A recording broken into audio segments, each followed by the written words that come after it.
Buenas noches, estimada docente. Voy a dar a conocer la manera en que se aplican los derechos económicos, sociales y culturales en el Ecuador y en el mundo.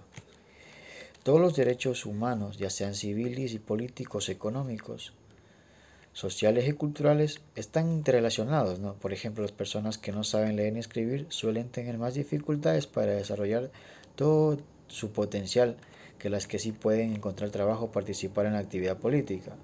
La malnutrición y el hambre son menos probables allí donde son los individuos pueden ejercer efectivamente su derecho al voto e influir en las prioridades del gobierno. La, la DUDH o Declaración Universal de Derechos Humanos, ratificada en el año de 1948, no hace ninguna distinción entre estos derechos. La distinción apareció más tarde en el contexto de las tensiones de la Guerra Fría entre el este y el oeste. Esto llevó a la negociación y adopción de dos pactos separados, uno sobre derechos civiles y políticos y otro sobre derechos económicos, sociales y culturales. En las últimas décadas, desde la Declaración de Viena sobre los Derechos Humanos en el año de 1993, se ha producido un retorno a la arquitectura original de los derechos universales, reafirmando así la invisibilidad de todos los derechos humanos. Al mismo tiempo se ha renovado la atención a la importancia de los derechos económicos, sociales y culturales, en particular al contexto de la Agenda 2030 para el Desarrollo Sostenible y el tratamiento y prevención de la crisis de los conflictos en todo el mundo, incluida la pandemia del COVID-19. Los estados tienen la obligación de respetar, proteger y cumplir los derechos económicos, sociales y culturales. Sus obligaciones específicas pueden resumirse como sigue. Realización progresiva. Los estados deben lograr progresivamente la plena realización de estos derechos a lo largo de un periodo de tiempo, independientemente de la disponibilidad de recursos. Los estados tienen la obligación inmediata de adoptar las medidas adecuadas para garantizar una mejora continua y sostenida del disfrute de estos derechos a lo largo del tiempo. Obligaciones básicas de carácter inmediato. Niveles mínimos, esenciales, ¿no?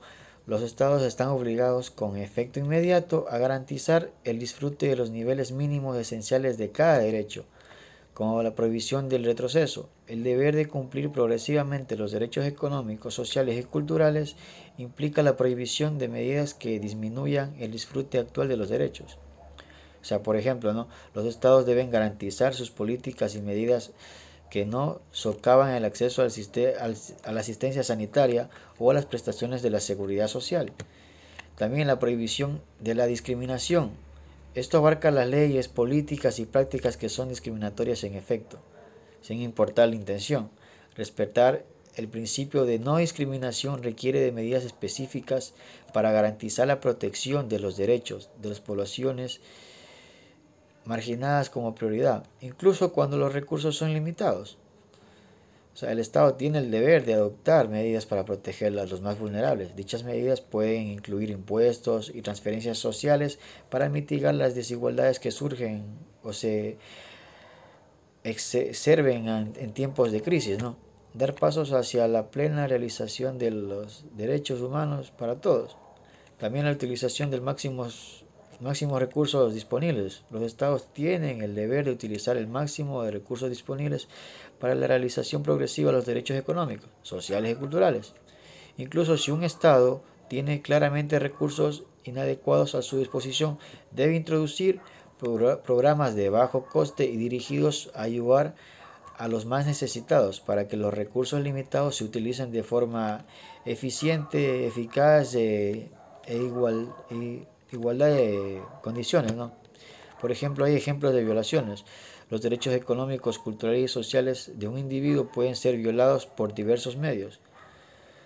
La violación se produce cuando un Estado incumple sus obligaciones de respetar, proteger y cumplir estos derechos. Algunos ejemplos: desahuciar por la fuerza a las personas de sus hogares, derecho a una vivienda adecuada, ¿no?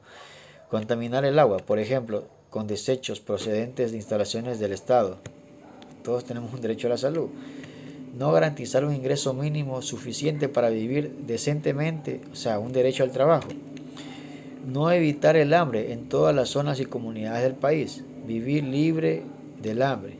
impedir el acceso a la información y servicios relativos a la salud sexual y reproductiva, que es un derecho a la salud, y segregar sistemáticamente a los niños con discapacidad de las escuelas ordinarias, derecho a la educación que tenemos todos, ¿no?